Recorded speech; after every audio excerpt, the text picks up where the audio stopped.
हरे Krishna, Radhe Radhe. Hashtag Kaushiki में सभी लोगों का स्वागत करती हूँ। आज हम बात करेंगे पितृपक्ष 2021।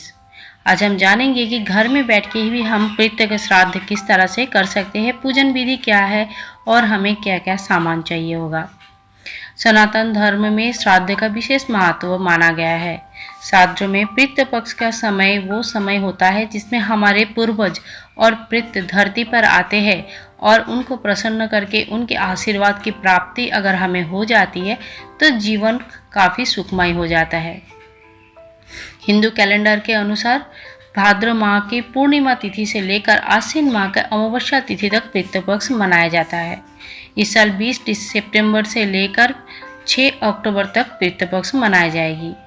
पितृपक्ष कब से कब तक है? श्राद्ध की पक्ष क्या है? पितृपक्ष 2021 में 20 तारीख से शुरू हो जाएगा और 6 अक्टूबर तक चलता रहेगा, जैसे कि अभी मैंने आपको बताया।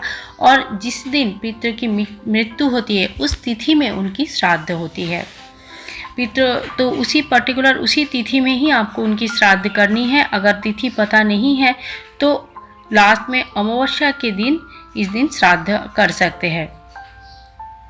जान लेते हैं श्राद्ध की तिथि क्या है। 20 सितंबर को सोमवार पूर्णिमा के दिन पूर्णिमा की श्राद्ध होगी। अब नेक्स्ट हो गया 21 सितंबर मंगलवार को पतिप्रदा श्राद्ध होगी। इसी तरह से आपका पूरा लिस्ट आपको मिल जाएगी। आप कृपया इसके लिए डिस्क्रिप्शन बॉक्स चेक कर लें। 2021 को बुधवार अमावस्या का श्राद्ध होगी 6 अक्टूबर को। पितृपक्ष का महत्व के बारे में हम बता दें कि खुशहाल और प्रसन्न जीवन पाने के लिए पितृ के आशीर्वाद होना आवश्यक होता है। हालांकि यदि किसी गलती की वजह से हमारे पितृ हमसे नाराज़ है तो किसी भी उस व्यक्ति को जीवन में पितृ दोष से बड़ा दोष लग जाता है।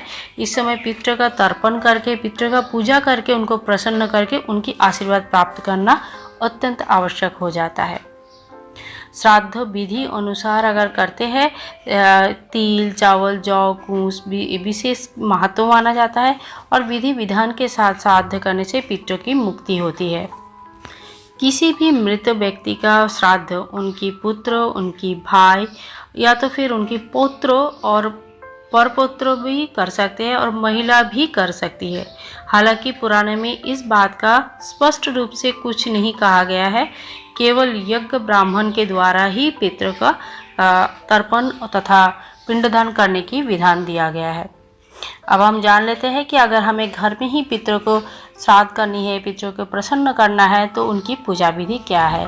पितृपक्ष में श्राद्ध की तर्पण का विशेष महत्व माना जाता है।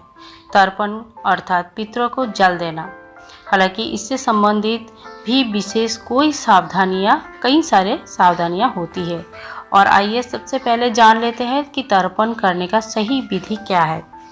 यदि आप अपने पितृ का तर्पण करने जा रहे हैं और उनके सबसे पहले आपको अपने हाथ में कुश लेकर दोनों हाथ जोड़कर अपने पितृ का ध्यान करना चाहिए और फिर उन्हें अपनी पूजा स्वीकार करने के लिए आमंत्रित करना चाहिए। अगर आपको मंत्र आता है तो मंत्र द्वारा 11 बार बोल के उनको आमंत्रण करें। नहीं आता है तो मन ही मन उनकी स्मरण करें और अपनी पूजा स्वीकार करने के लिए उनको आह्वान जनाएं। ओम अगच्छन्तु मे पितरः और ग्रहन्तु जलांजलिम। ये मंत्र का द्वारा आप इस दिन पितरों का आह्वान करें और फिर तर्पण करने के लिए जल, तिल और फूल लेकर तर्पण की तैयारी करें। इसके अलावा जिस दिन आपको माता पिता की मृत्यु होती है या उसी दिन उनके नाम की श्राद्ध किया जाता है। ब्राह्मण को भोज कराना, कौवा तथा कुत्ते को भोजन कराना आवश्यक माना जाता है। श्राद्ध की भी सभी सामग्री लेकर दक्षिण की तरफ मुंह करके बैठे और इसके बाद 108 बार माला जप करें और पितृ से अपनी पूजा स्वीकार करने के लिए जीवन में सुख शांति और समृद्धि बनाए रखने के लिए प्रार्थना करें। इसके बाद जल में तिल डालें, 7 बार अंजलि दें और बाकी सभी सामान एक पोटली में बांधकर जल में प्रवाहित कर दें। श्राद्ध के दौरान कौवा को विशेष महत्व माना जाता है। इस दौरान गलती से भी कोई भी कौवा का अनादर नहीं करना चाहिए और हमेशा उनके लिए खाना बनाकर निकाल के अलग से रख दीजिए। ऐसा इसीलिए क्योंकि हमें मान्यता अनुसार पितरों को कौवे के रूप में ही आते हैं, ऐसे मान्यता है।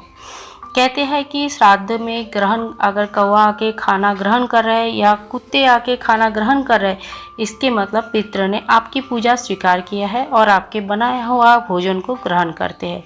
इस दिन ब्राह्मणों को दान करना भी बहुत महत्व रखता है। जो भी ब्राह्मण को आप बुलाएंगे, भोजन करवाएंगे तथा दान दक्षिणा करेंगे, उनको पूरे प्रसन्न करके तभी विदाई कर दीजिए। और इस दिन आप वस्त्र, स्वर्ण, गो, भूमि बहुत चीज़ें दान कर सकते हैं। अपने अपने सामर्थ्य और अपने अपने श्रद्धा के हिसाब से ब्राह्मण को यथासाध्य इस दिन यथासाध्य दान करें। तो इस तरह से घर में आप पितृ का पूजा कर सकते हैं। दान दक्षिणा के द्वारा पितृ की आत्मा का शांति कामना कर सकते हैं और प्रॉपर मंत्र के द्वारा अगर पितृ का आह्वान करके अपनी पूजा स्वीकार करवाते हैं और पितृ आपकी पूजा स्वीकार करते हैं तो उनके आशीर्वाद आपको प्राप्त होती है। साथ में ही घर में धन धान्य सुख समृद्धि और कोई भी चीज़ की कभी कमी नहीं होती है। आशा करती हूँ ये वीडियो आप सभी लोगों को पसंद आया है। पसंद आया है तो लाइक शेयर कमेंट करें, चैनल को सब्सक्राइब करके रखें ताकि आगे आने वाली वीडियोस में आप और हम जुड़े रहें। मिलते हैं नेक्स्ट वीडियो में, तब तक के लिए हरे कृष्णा, राधे राधे।